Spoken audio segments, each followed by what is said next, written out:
din nila yung halaga nila sa loob ng church. Gawin mong may pakinabang buhay. If you are new believers, if you are new disciple, leverage your life. The most powerful today is influence. Binigyan tayo ni Lord ng influence, resources, spiritual gifts, and faith na para gamitin natin na magbigay ng kapanatinan at kabutihan, magandang benepisyo sa buhay ng maraming tao sa ating panahon. I-leverage mo yung gifts, i-leverage mo yung resources, i-leverage mo yung spiritual gifts, i-leverage mo yung influence. Do not be discouraged. Do not be afraid.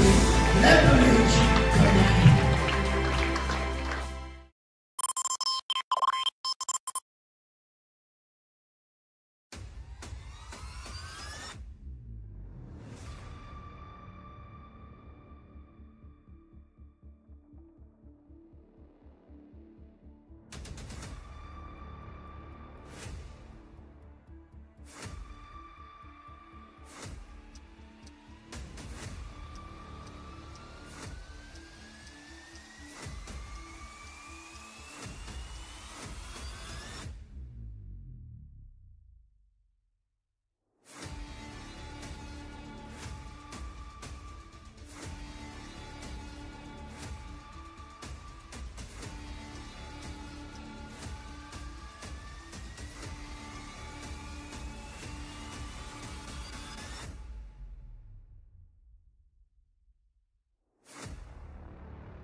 Direction and provide their teams with guidance, feedback, and motivation.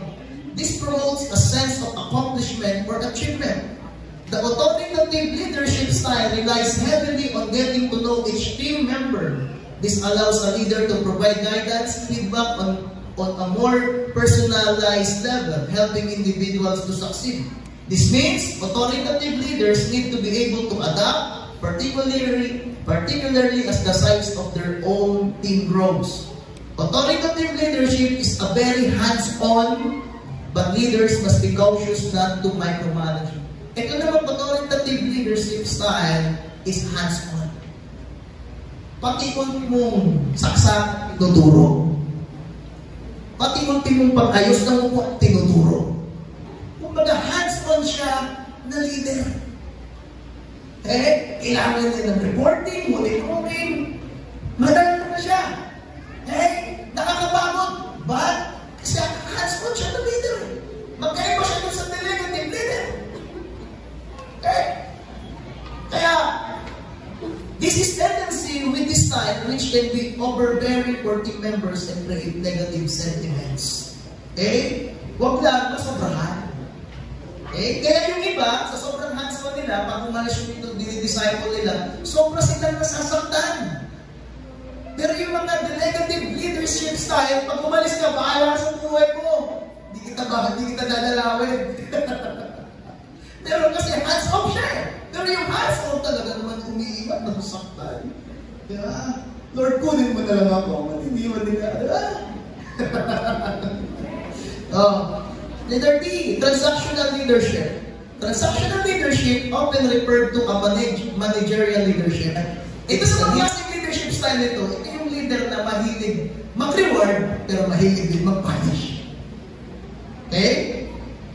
This leadership style clearly emphasizes structure, assuming individuals may not possess the motivation needed to complete their task. With this reward-based system, a leader set clear team goals for tasks. Leaders are also clarify how their teams will be rewarded or punished for their work. Rewards can take many formats but typically involve financial recompenses, such as pay or as a bonus. This give and take leadership style is more concerned with efficiently following established routines and procedures than making transformational organizational changes. Transactional leadership establishes roles and responsibilities of each employee or worker. However, it can lead to diminishing returns if employees are always aware of how much their effort is worth. Therefore, Incentive must be consistent with company goals and supported by additional gesture of appreciation. Ito naman yung leadership style na, ito yung mga nagbibigay ng mga appreciation, certificates, di ba? Yung mga nagsisintofate, ganyan-ganyan. Ina-appreciate mo yung pag-support sa iyo ng mga tao. Na hindi yung, di ba, ilang 10 taon na kinatapat sa pag-iigaw mo, sa pag-operate, sa pag-reflect, sa pag-sisilbi, sa mission, never mo man lang na-appreciate. Alam mo, sabi ni Rick Warren, para makabil ka ng mga supporters sa simbahan, financially supporters sa church, you need to have the power of appreciation. Dapat marunong pa rin mag-appreciate. Dahil ang tao, kalakasan din yan. Ayan. Yun yung transactional leadership. At letter E, participative leadership. Sometimes referred to democratic leadership. Participative leadership is a leadership style that encourages leaders to listen their employees and involve them in decision-making process. Ito naman yung pangunguna na ini-involve niya yung mga tao niya pagdating sa decision-making. Sa mga planning, sa mga strategy, ini-involve niya yung mga tao niya. That is participative leadership.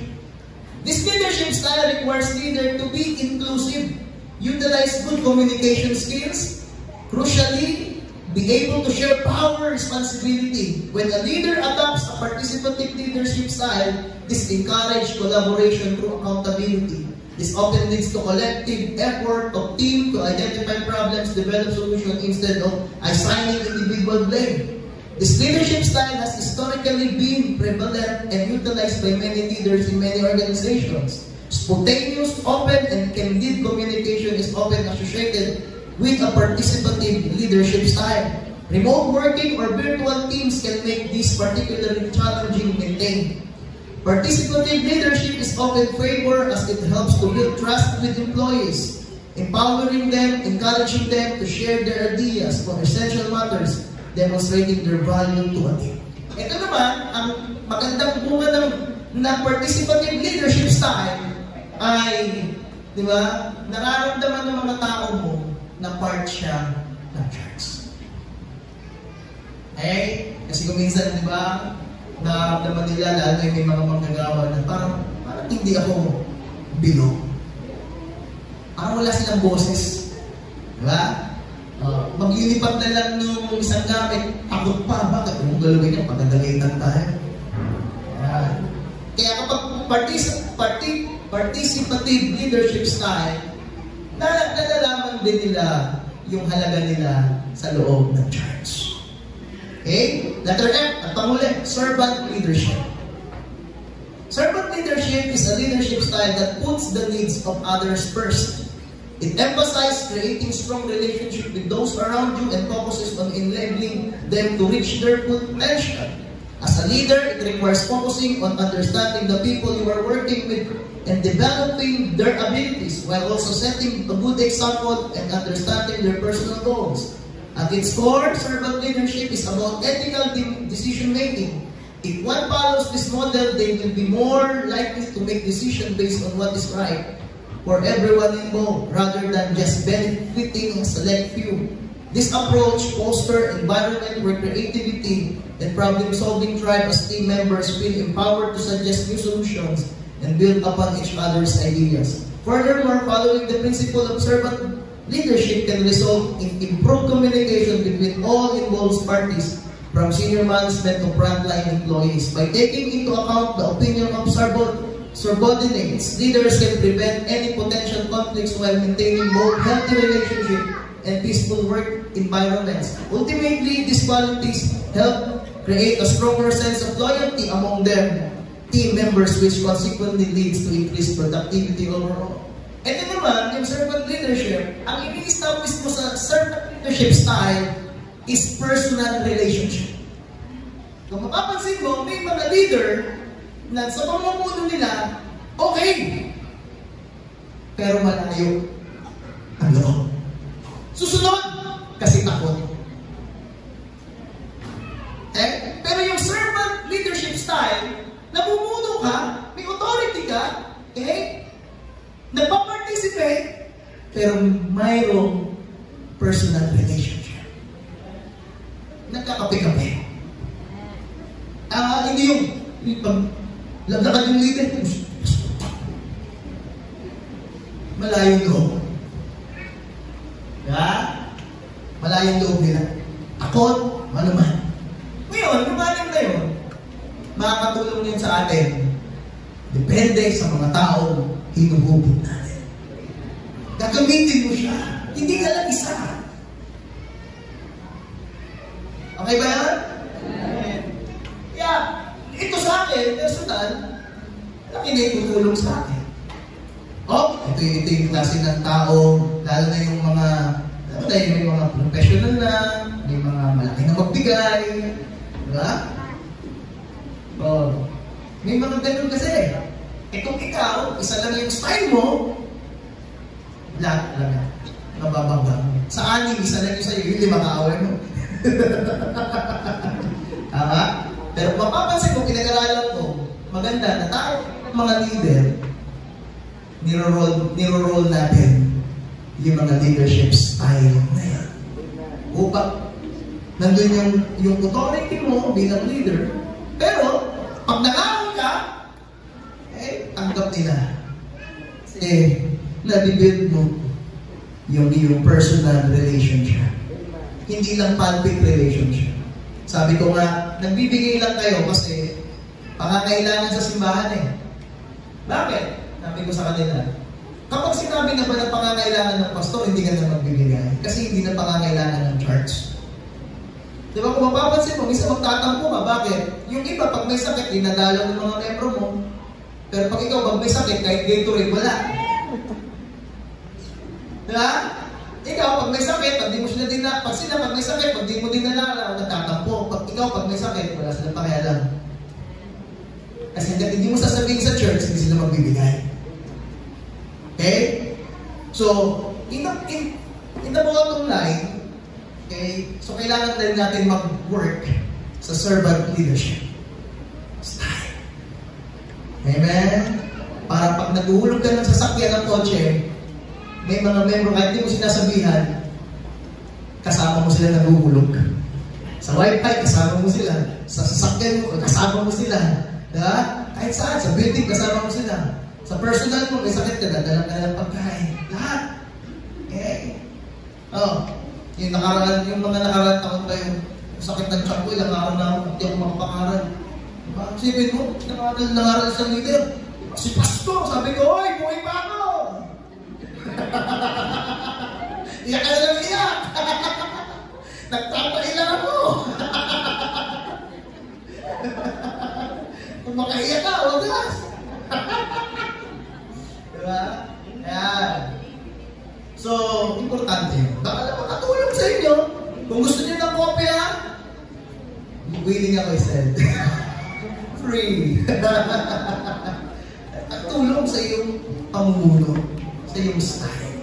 Kaya mapapansin mo, yung ating, wait, nag-roll ako doon.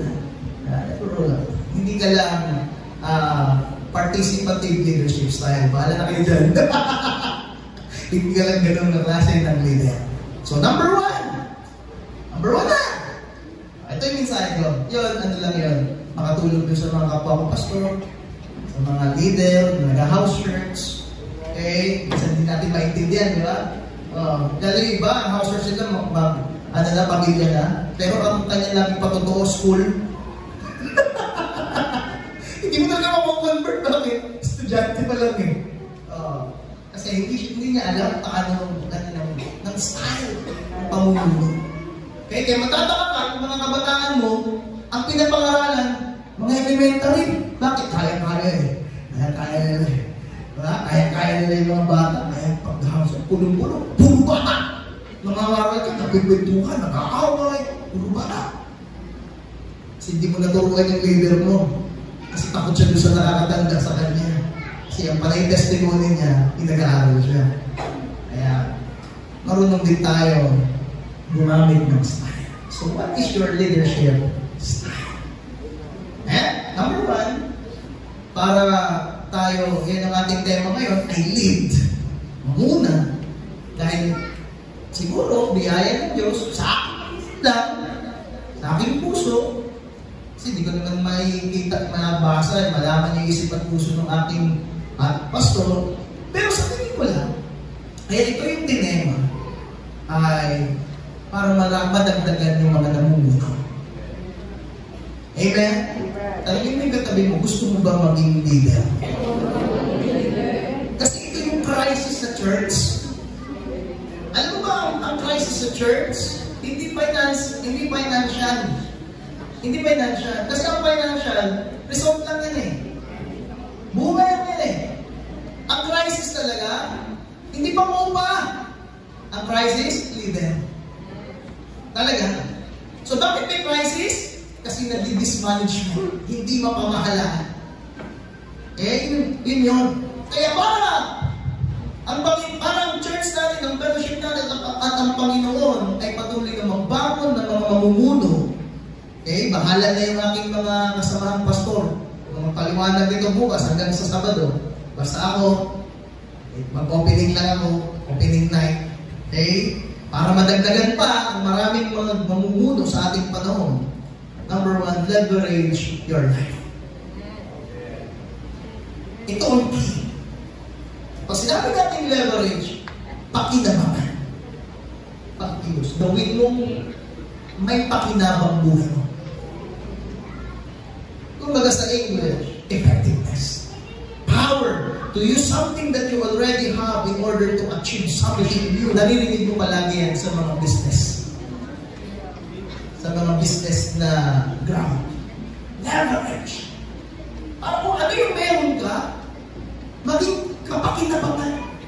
So leverage your life. If you are new believers, if you are new disciple, leverage your life. If you are a pastor, a leader, or an innovator, leverage your leadership. Today, we have the rise of the influencer. Sa panahon natin ngayon, may tinatawag na the rise of the influencer. Sipin mo, over the last decade, we have seen the exponential growth of social media. According to the We Are Social report, 3.484 billion people actively use social media. Halos kalahati ng populasyon natin nasa social media. Siguro yung iba na milyon, yung mga matatanda na yun na touchpad, yung 3210 pa rin ang gamit. Pero halos 3.5 billion people actively use social media. That is 45% of the world population.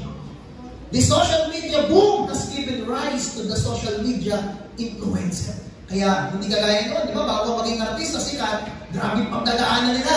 Pero ngayon, kahit hindi ganun kaganda, sikat. Hindi na wala nila. Ang the most powerful today is influence. Kaya the rise of influencer. Influencers leverage their knowledge and expertise to the shape and mold culture. Kaya mapapansin mo kahit mananampalataya o kahit pastor na tayo, di ba kahit nasa church na tayo, nanonood pa rin tayo ng mga vlogs nila. Tawa tayo ng tawa doon, mag-isa tayo. Ay, mga bata, ay mga reels. Ay, mga prank. The influencer leverage their knowledge. Ginawa nila kapakinabangan yung mga na naiisip nila. Noon kasi yung walang social media, kahit ano maisip mo, walang pakialam eh. Ngayon, maisip mo mong lumamoy, magdala ka na ng camera. Ita ka. Di ba? Mag-vlog ka, nagdakalim ka, nagwawalis ka, ano mang ginagawa mo sa araw? Yayaman ka. They leverage their knowledge. Ang mga mananampalataya, nasa atin ang wisdom ng Lord, nasa atin ang Word of God, pero hindi na na-leverage yung wisdom ng Panginoon sa buhay natin. Pero itong mga ito, naisipan nila magpatutok, i-videohan nila, may 1.5 million views. Tayo nakaroon na ng isang kalahating oras, 10 ulit ka eh. Tama, mali. Tama! Magtataka ka. Okay? Yung dingdong, pinalitan ng pagkain ng manok. 5.8 million views. 5.8! Samantalang ikaw nag-IOE ka sa social media, ang viewers mo, 3!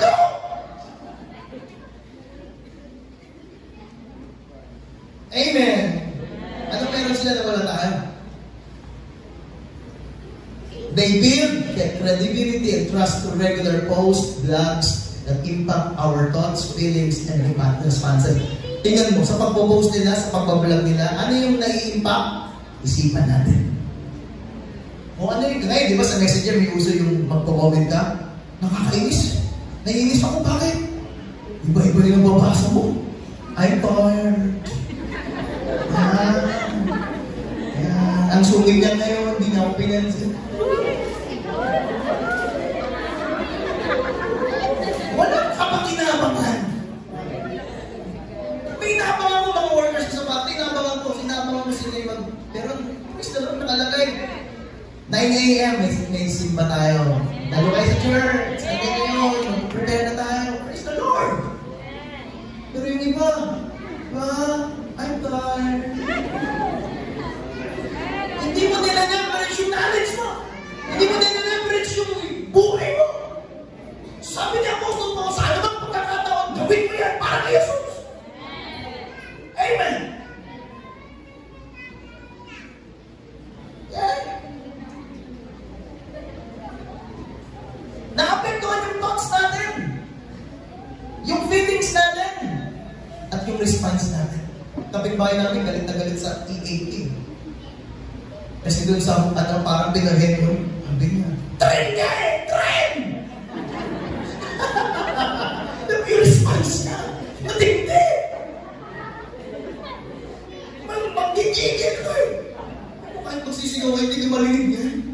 Pero, matindi! Yan ang panahon natin eh. Pero walang ginagawa ng church. Ano ginagawa ng church? Sumasabay. Sabay. Anong bigay ni Facebook? Sige. Yung uso ka pa tayo, may apat ang pwede, 3. Wala pa ako doon. Pati natin ni-leverage para sa kapakinabangan ng gawain ng Diyos. Hello? Okay? So, leverage your life. Name brands love influencer because they create trends and funds that those perceive. Sa mga nila damit, milyon kinikita nila. At ang mamahal pa, 1,050 isa. Tapos nakalagay lang doon, siraulo ka. Sa likod, siraulo ka. 1,000 agad. Samantalang yung t-shirt ng conference, 380 lang. Ayaw mo pa bumili. Na nakalagay doon, memory verse, Bible verse, na nakalagay doon. Amen. Do not look down yourself. Pero yung siraulo ka, binili mo ng 1,000 pesos, hindi ka nagbaon, inipon mo, bumili ka lang ng siraulo ka. Hello? Sila nire-repress sila kung ano meron sila. Pero sa atin, adapt lang tayo, response lang tayo ng response, pero wala tayong ginagawa, church. Kaya I encourage bawat mga church, ayaw kayo ng yung mga pangalan ng yung mga youth, ng yung mga pechkiwero. Share the good news sa pamamagitan ng gawin. Leverage your life. Sila nga eh, nakatagin lang doon.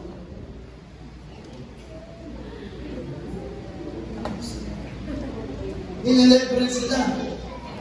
Hindi nyo ba alam, spiritual warfare yan? That is, pagpuprotesta nila yan. Kung mag-aaral sa Bible School, meron kaming subject na spiritual warfare. Hindi kasi alam ko ng church eh. Ang marami ng mga baguhan, lalo na yung mga yung nababasa mo, yung nakikita mo sa mga reels, mga stories, sa mga social media. Diba?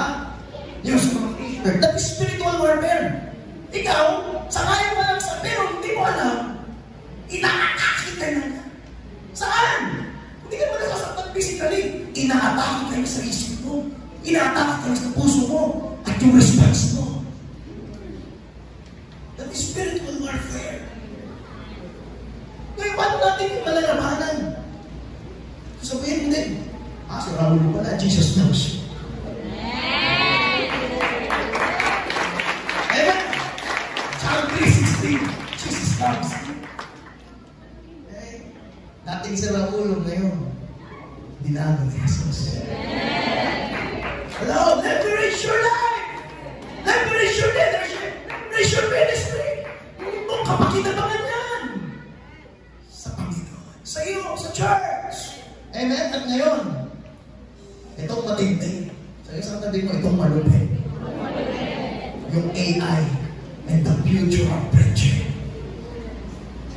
Diba sa Germany, nilaunch na nila.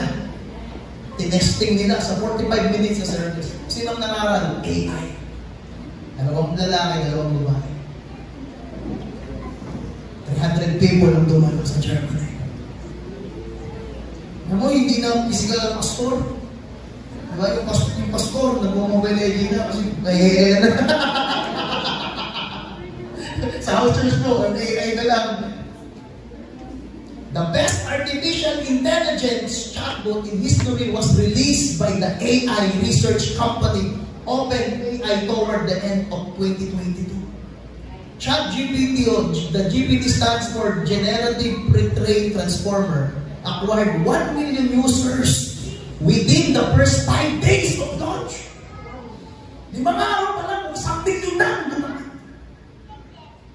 Tingnan mo katabi mo, baka AI lang yan.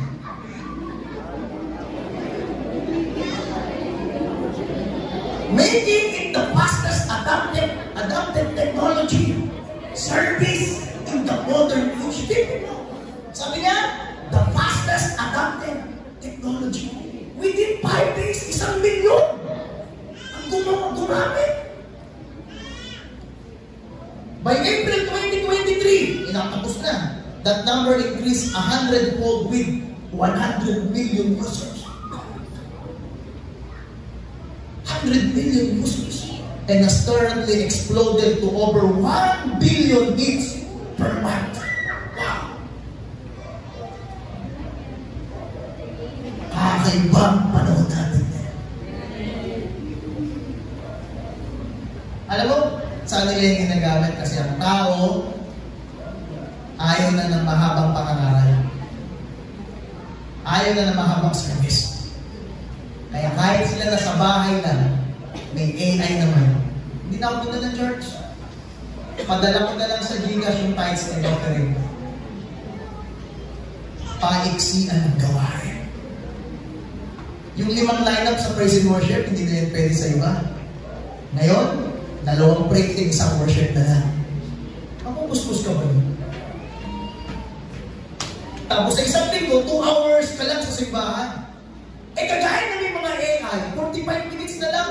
Tuwing Sunday morning ka lang dumadalo.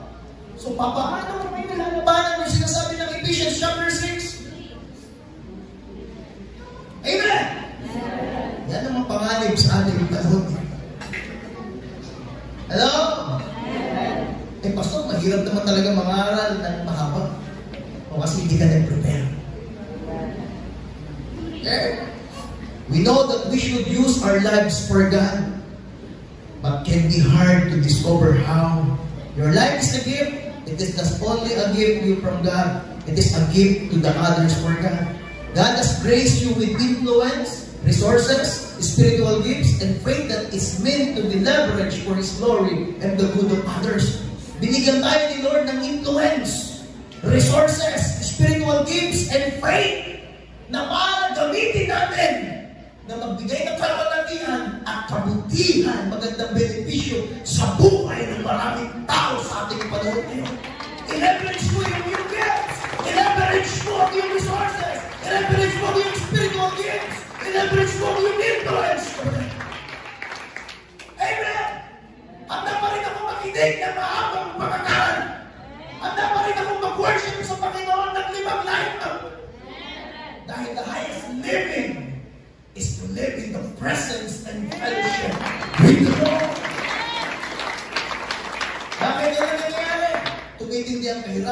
kayang tao, trabaho ng trabaho. Pero kailangan mga mananampalataya, handa pa din natin isang tapian at mas unahin natin ang gawain ng Panginoon. Amen! Dahil doon tayo tinawag ng Diyos. Doon tayo tinawag ng Panginoon. Doon tayo. Hallelujah, si Jesus, hindi siya namatay para sa mga gawain na yan. Hindi siya namatay para sa sasakyan. Hindi siya namatay para sa bahay o sa lupa. Namatay si Jesus sa kaluluwa ng isang tao. At dahil siya'y namatay at muling nabuhay sa kaluluwa ng isang tao, doon tayo mabubuhay. Doon tayo pagpapalain ng Diyos sa kaluluwa ng isang tao. Hindi sa material na bagay. Hindi namatay si Jesus sa sasakyan, kundi sa kaluluwa ng isang tao. Diyan niya, mula sa langit na katawang taong namatay para sa kaluluwa. Ano ang mapapalang makamtan mong lahat ng yan kung ang kapalit kaluluwa? Merong vlog, isang sikat na vlogger na kwento ni Elijah. Nagbablog siya ng totoo ng reality na buhay niya. Sikat siya, madami siyang pera na mansion ng bahay niya. Pero alam mo, halos pagpatayan sila pag nagtaway. Grabe yung depression. Nagdidimon po sa siya pag tapos na sa magtrabaho. Maglalas-las. Bakit? Nakuha niya yung kasikatan, nakuha niya yung material. Pero ang kapalit, kaluluwa. Sabi niya, naguhubad na ako sa maraming tao. May pakain lang sa inyo. Soul ng kapalit. Ano sabi ni Jesus? Kayo mga nagpapagabal, kayo mga nabibigatan, hindi yung physical. That is soul. Hindi mo rin marami kang ginagawa. You are blessed. Marami kang ginagawa. Wala ka ng time sa Panginoon. Hello? Amen. So you need to leverage your life. May biyayang Diyos. Leverage your life. Make yourself powerful and effective today. Amen. Can you worship Him?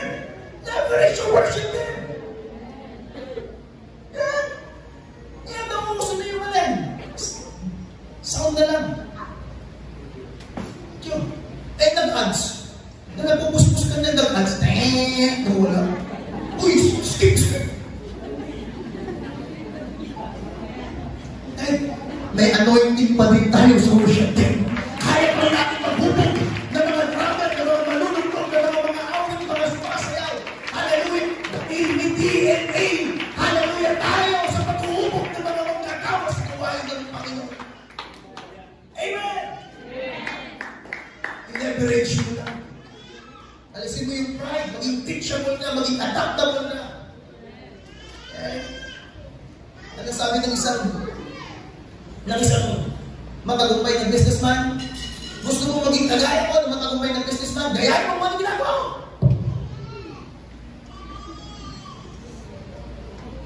Amen. Naniniwala ko doon na sa atin ang DNA na yun. Don't discourage. Sa biyaya ng Lord, lumod tayo, Lord, kaya namin dumating kami sa time na audio na lang kami. Bakit? Wala nang gitarista. Wala nang drama. Wala nang panga. Bakit? Busy lahat. AI, payag ka? AI na lang worship leader? AI na lang drummer? Payag kayo? Joshua 1:9, be strong and be courageous. Do not be afraid. Do not be discouraged. For the Lord your God will be with you wherever you go. Do not be discouraged. Do not be afraid. Leverage your life. Gawin mo may kapakinabangan ang buhay mo sa Diyos, sa church, sa fellowship. Hindi yung ginagawa mong liability ang sarili mo sa kaharian at ministry ng Lord. Ang buhay na may kapakinabangan sa Lord ay mayroong kapangyarihan makalampas sa mga labanan, pagsubok, problema sa buhay, at ito ay magiging pagtatagumpay at masaganang kinabukasan sa Kanya.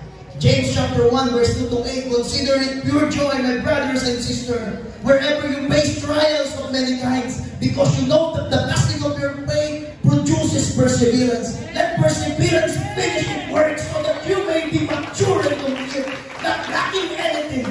If any of you lack wisdom, You should ask God. You should ask God. You should ask God who gives generously to all without finding fault, and it will be given to you. But when you ask, you must believe and not doubt.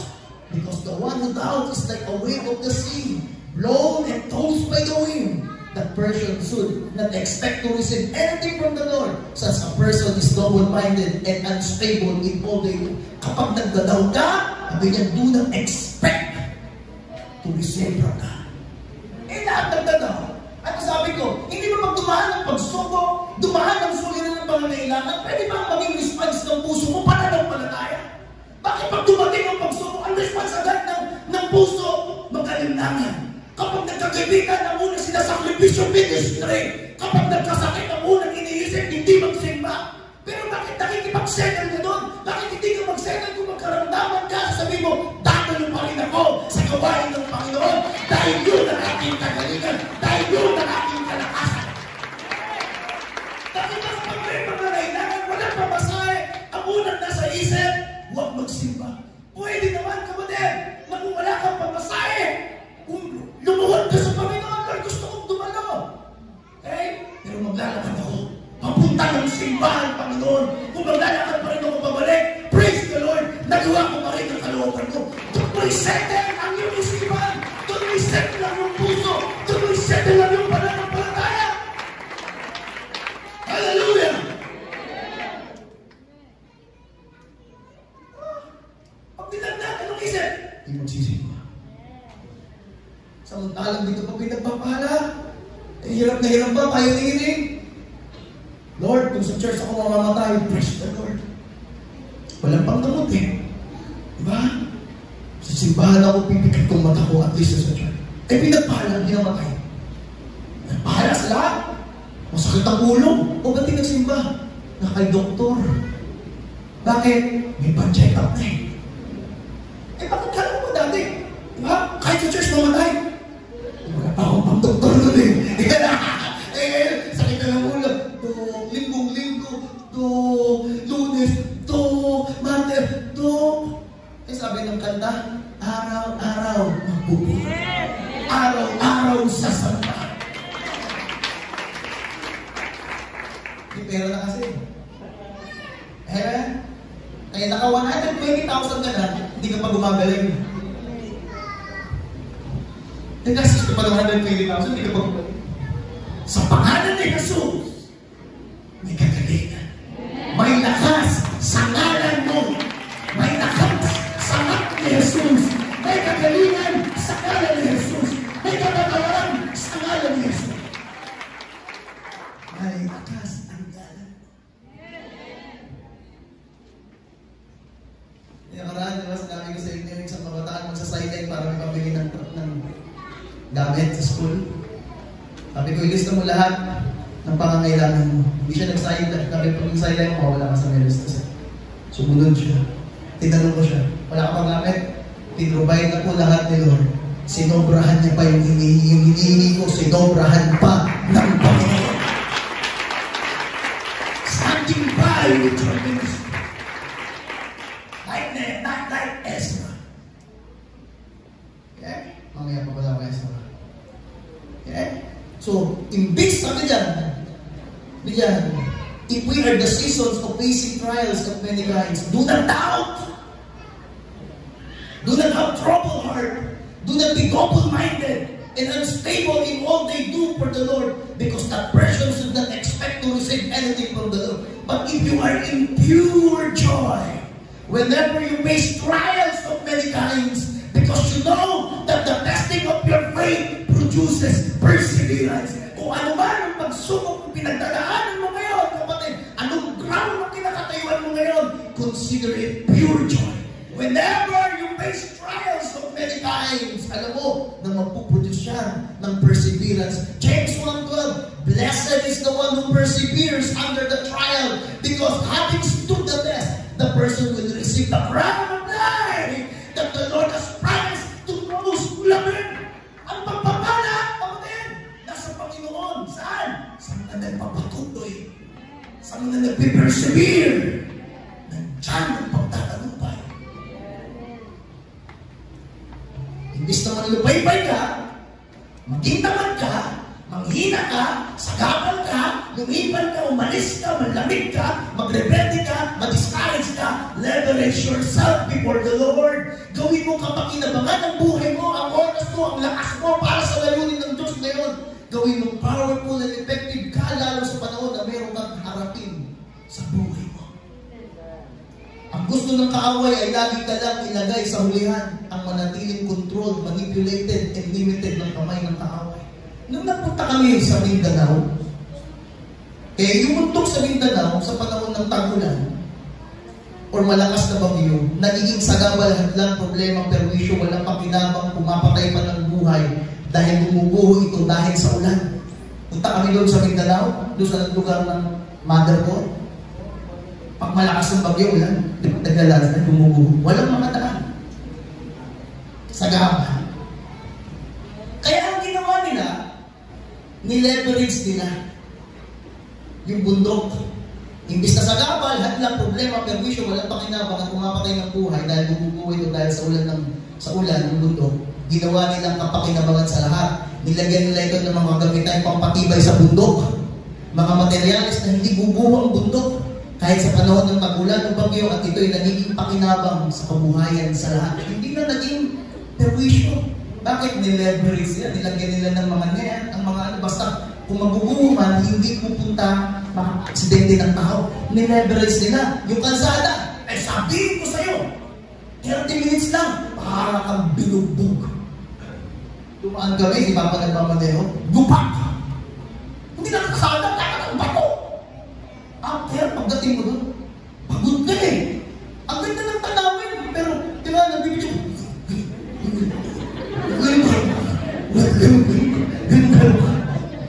kaya pag pinanood mo yung video mo, nakakahilo. Parang binugbog. Ang bagal ng takbo mo. Subukan mo mag-40 doon. Hindi ka ma-distrasya. Ganun din ang kalsada. Halos nakabutin ka ng 3 to 4 hours natagtag dahil sa malupak na daan. Lalo na kapag maputik, hindi ka talaga makakadaan. Ito ay nagiging patay at walang pakinabang. Kaya ang ginawa nila, nileverage nila, ginawa nilang patag. Sinemento at nilagyan ng mga kanal at street lights. Maganda na yung tanaw sa gabi. Ang ganda pa ng mga ilaw.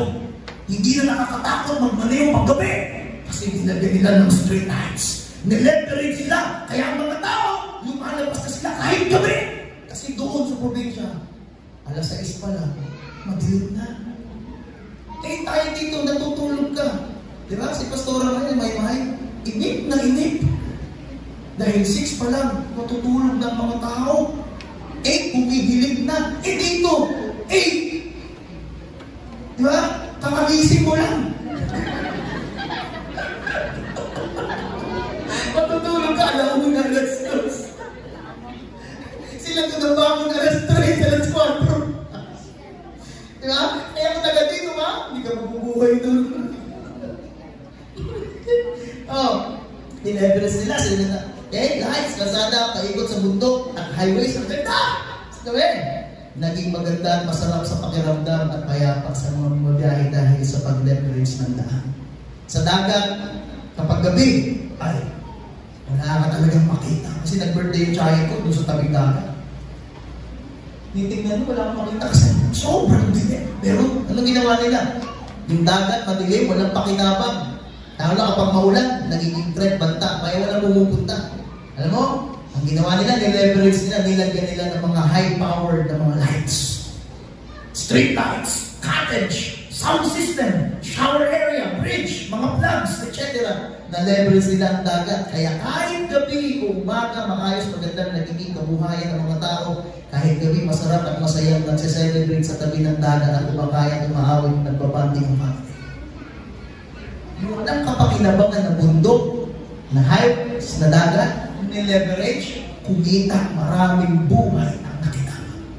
Ganyan din sa buhay natin. Ganyan din sa ministry natin. Leverage your life. Leverage your leadership. Leverage your charge. Leverage your spiritual gifts. Leverage your preaching. Gawin mo kapakinabangan yan. Yung walang hindi na papakinabangan, gawin mo kapakinabangan. Ito yung sinasabi ni Pastor Jun. Masarap mag-ikot sa Panginoon. Buhay Kristiyano ay masayang tunay.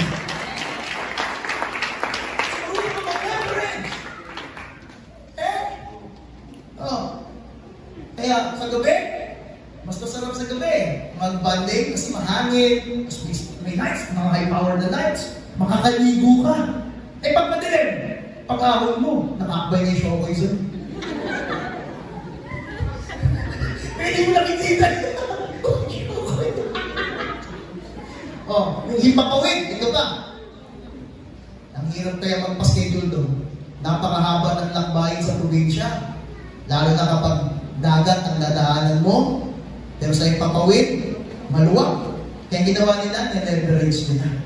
Yung 2 to 3 days, bakit 3 days? Kasi isang araw maghihintay ka eh. Yung 2 to 3 days na lalakbayin mo, okay? Ginawa nila, i-leverage sila yung himpapawid. Sa aeroplano, 1 hour lang. Ganyan. Nagkape ka lang. Sinubukan ko, sabi nila. Sabi ni Papa, pagkape mo, pagkas mo magkape, nasa baba ka. Sinubukan ko, nagkape. At totoo nga! Pagtapos ko magkape, bumaba na! Kasi hindi ka makapagkape, makalong-kalong minsan eh. Ay, tagal-tagal eh. Pero totoo, sablit lang. Imbis na 3 araw na laan mo, 1.5 hours lang, may pagkain pa. Kaya lang, babayaran mo. Overlooking pa sa langit. Ang pangit pala ng overlooking doon, puro ulam. Eh, I'm excited. Pag first time sa aeroplano, excited ka din ka sa dulo. Diba? Excited. Pagtingin, wala kang makita. Buti pa sa barko. Ha? Sa ano? Nakabagat. Saka parang ganito lang. Eh, parang ganito lang. Normal lang. Akala ko niya, papanood mo kasi, bagay lang ganun pa eh.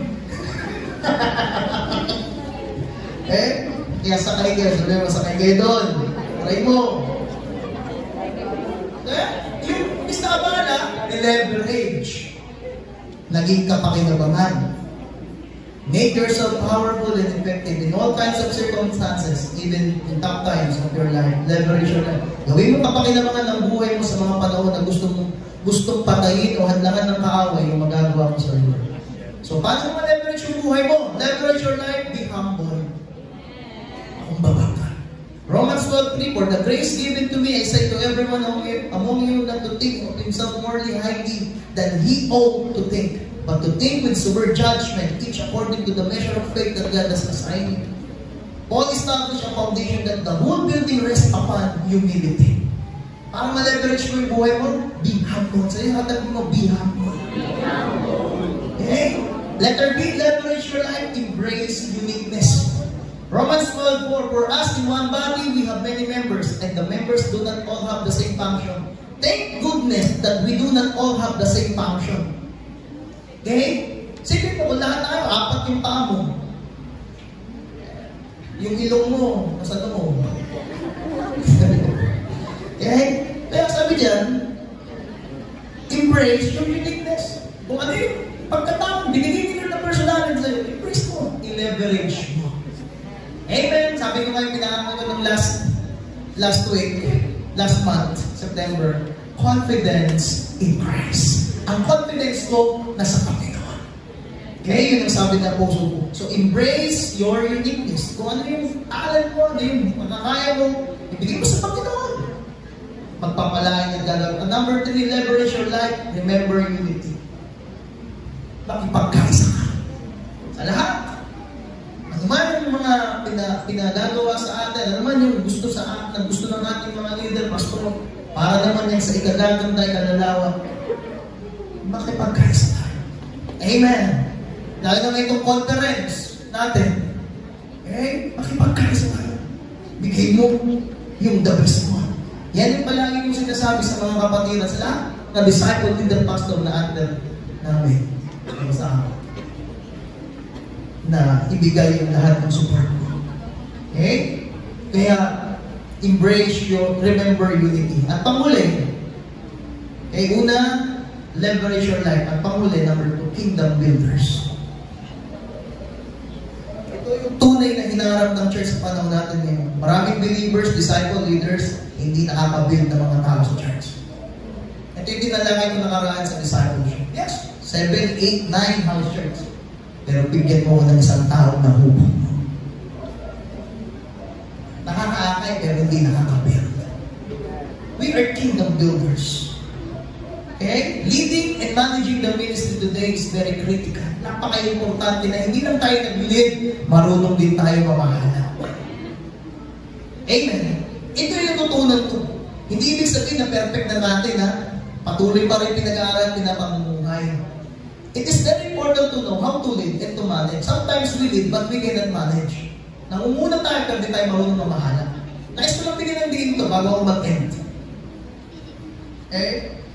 Maraming namumuno nag-lead, pero hindi marunong mag-manage. Lalo na sa mga kabataan, sa una talaga madami yan. Pero bantayan mo, nawawala yan sila.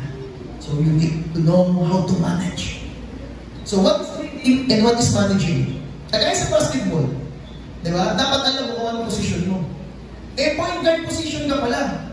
Hindi mo alam point guard ka pala. Yung ginagawa mo, yung trabaho ng sentro. Kaya basag-basag mukha mo. Kasi ang point guard, hindi yung pumupunta sa ilalim. Doon lang yan sa taas. Diba? Kaya alam mo dapat yung position mo, ganun din. So what is leading? Leading, focus on work, capabilities, and skills. Yan ang pangunguna. Nakapokus ka doon sa ginagawa, sa kakayahan, at doon sa skills. What is managing? Managing focus on people and resources. Ang problema, di ba? Nag-lead tayo, pero kulang tayo sa resources. Bakit? Bakit ka nag-short sa mga tao, sa resources? Because hindi mo na-manage.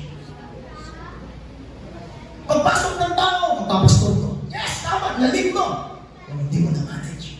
Kaya bigyan tayo ni Lord ng kakayahan. Managers often have a more strategic role in an organization, working on a long-term planning and initiatives. Manager makes sure that the business objective are met. Anong trabaho ng manager? Titignan niya kung ang objective ba, yung plano ba, nangyari. Yung leader, okay, siya yung kakayahan, yung mag-motive. Siya yung talagang iuhubugin ka. Okay? Pero bakit mo hinubog? Anong purpose ba mo hinubog? Siyempre para magkabunga. Ngayon, yung bunga dapat para mag-i-manage mo. Kaya doon ko natutunan sa paggawa ko ng mensahe na ito na hindi lang pala puro lead. Lead ng lead pero walang management.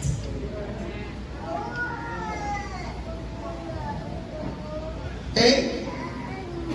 Yung isang professor ko, matagal siyang pastor. Dami niya na-plant na church. Ang isang payo sa akin sa estudyante pa lang sa bar, sabi niya sa akin, Paul, nakita ko sa'yo yung mag-pastor ka sa akin. 3 bagay tandaan. Ano po yun sa'yo? Ito yung patatagin mo pag nag-ministry ka pala. Una, yung iyong preaching. Ayusin mo yung pangangaral mo. Pangalawa, worship team. Itatag mo ang pagsamba because God inhabits in the praises of His people. At pangatlo, management. Magkakaroon ka ng malago na ministry. Okay? Hey, yun ang objective mo. So yun ang trabahuin mo. Gusto mo ng worship team, pero hindi mo naman dinamanage. Amen? So leader mo, alas 10 ang gawain. So leader mo na yung motive dumating, nasusuklay pa. Anong line-up? Anong line-up? Di ba? Mag-uumpisa na. Yung gitarista mo nagtutunan pa. Sandali, nagtutunan. Ay, naputol ba yung string? Naputol string. Ako, sandali, nakakabili na string. Bumili pa ng mariposa doon. Yung drummer, hindi nagsipra. Kapat yung drummer, hindi nagsipra. Kasi bakit? Ang yabang. Isa lang ang biting. Bug, bug, bug. Bug, bug, bug. Bug, bug, bug. Kaya bug, bug. Worship ka. Amen. Kasi baista. Cool. Cool ang baista. Pero, isang daliri lang naman lagi ang gawin. Ganun lang naman. Kahit anong kanta, kahit buti-buti mo sa daliri. Turn it up sa daliri. Ang yabang mo kung makapuro ka ka. Paano mo? Tama mo mamali sa worship team. Yung worship leader, di ba? Laging late. Walang preparation.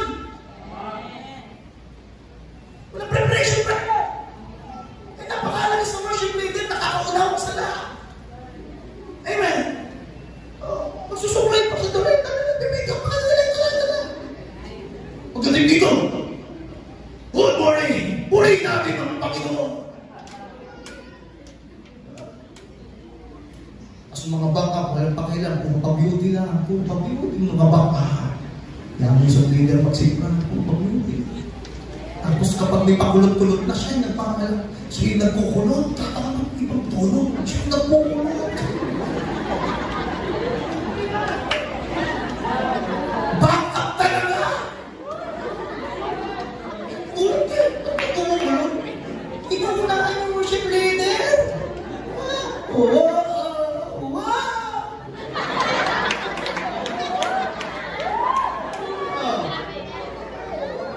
Sabi ni Pastor John, nagpa-practice lang ako eh. Itong si Macklin, biglang nag-umpisa eh.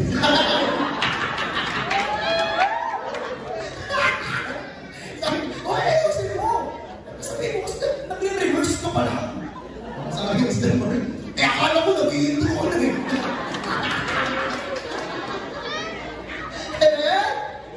So kailangan mo imana sa worship team. At tumami yan. Amen. Kailangan mahalin mong gamit para bigyan ka ng Diyos natin. Amen? Ang mahal ng cellphone mo, nakaka-iPhone ka. iPhone Pro Max ka. Mas mahal pa ang cellphone mo sa gamit mo sa pagpupuri sa Diyos. May string kay pastor mo inaasa. Yung damit mo, mula-mulong kang talampakan, may silver bigot ka pang yabang mo. Pero yung gamit mo, di ka makabili ng gadget, di ka makabili ng effects, di ka makabili ng battery ng wireless. Ang pili mo yung tigil 5, 24. Pag-checks, pag sinabi, sound check! Lobat na yun. Sound check pa lang, lobat na. Alam mo yung original na battery? 1.5 yan, isang set. Yung charger, 1,000. Bakit talaga? Yung ginagamit ko. Bakit? Para kahit buong magdamag, hindi magdamag. Tama? Pero pagdating sa pagkain, kahit gumastos ng 50,000, 60,000, handog, birthday, 100,000, 200,000. Pero pag nagpuri sa Panginoon yung stick, payat pa kay palito. Kaya magiging ng palo para hindi maputol.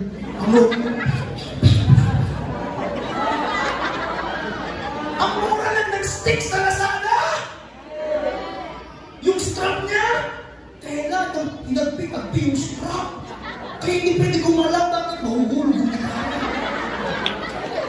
yung jack, hindi man lang mahinang. Bakit? Kada galaw ng daliri ng gano'n. Amen! Tapos yung mixer mo, hindi mo na maboldeman. Bakit? Wala nang tunog. Mga wire mo. Ano mo buong worship team? Nabubuo yan sa pagmamahal mo sa iyong ministry. Sasabihin ko sa iyo, magpupumilit ang mga kaluluwa na maging bahagi ng worship. Totoo yun. Ang anak ng pastor, yes, hindi mas mahal pa yung cellphone. Unang trabaho mo, pangarap mo, cellphone. Diba? Pero hindi mo dinreams na bilang ang ministry ng mother mo na magandang gitara. Ang power ng mga speaker. Ang pinagpahala. Pero kapag makapag-installment ka ng sapatos, makabili ka ng sapatos, napakamahal. Pero diba, yung suot mo, ang mahal, pero yung drums mo, roto, ang pangit mo pa din. Hindi bagay sa forma mo, yung weapon mo. Amen! Because that is our weapons. Hallelujah, in warfare. Amen? Yung wall of Jericho, hindi sa tata, hindi sa espada. Gitara! Tamburin! Hallelujah! Mga bass, mga keyboard, mga nagsasayawan. At sa ikapitong araw, hallelujah, nagtakumpay ang mga Israelita dahil sa pagbuburit sa Panginoon. We are kingdom builders. Tinawag tayo ng Diyos to build the kingdom. Yung mga nagsasakripisyo ng titiis, nagbibigay, nagkakaloob, that is niya yung mga kingdom builders. Yan ang kailangan natin sa panahon natin ngayon. Mga kingdom builders. Nagsasakripisyo pa kayo. Hallelujah. Nagtitiis kahit walang pangbago. Walang sapatos. Nagtitiis. Kagaya ng pioneering natin sa bagong sin ng 3,000 ay muso ng 3,000 yung upa nila, napakalaki na sa kanila ng 3,000. Halos mabaliw na si Jonathan makahanap na ng pambahay ng 3,000. Kingdom builders. Sa'yo, 3,000, ang load lang. Pero sa mga kingdom builders, ang 3,000, ang kaluluwa, mga tahanan, ang nababago ng buhay, mga kaluluwa na nagsisisi at nagagamit ng kanilang buhay. Kung ang 3,000 sa'yo, kapatid, saksiw lang yun sa'yo. Hindi mo pinapansin ang 3,000, pero ang 3,000 sa mga kingdom builders, nagpa-plant ng church, nagbubukas ng mga gawain, halos walang almusan, walang tanghalian, hallelujah, walang cellphone, basag-basag. Ang 3,000 para sa kanila ay kayamanan sa area ng Diyos. 100 people of God. Sa'yo, ang 3,000 para makalitik lang. Parang 20 pesos lang sa'yo ang 3,000. Parang malungkot. Dahil marami nang pinayaman sa atin ng Diyos dito sa ating church. Pero sa mga nagbabayad ng kustik, wala silang pambili ng kustik. Magkano ang kustik? 1.5. Pero sa'yo, kung kumain ka sa labas, 5,000, 6,000. Pero may kaluluwa ba? Si Jesus namatay para sa kaluluwa. Napakadali mong ikaskas ang credit card worth 10,000, 20,000. Kung sa isang nagpapayan yun, pinapakabiling makapunta ng mga kustik. Para may mga kabataan na pupuno sa Panginoon. Cavite, nag-lunch out tayo sa Cavite. Walang simbahan. Yung mga kaluluwa, wow, gutom. Kung 3,000, maliit lang sa'yo. Pero sa mga kingdom builders, support mo, mahalaga yan sa akin. Tinatay ang buhay, binibigay ang buhay para makabuo ng 3,000.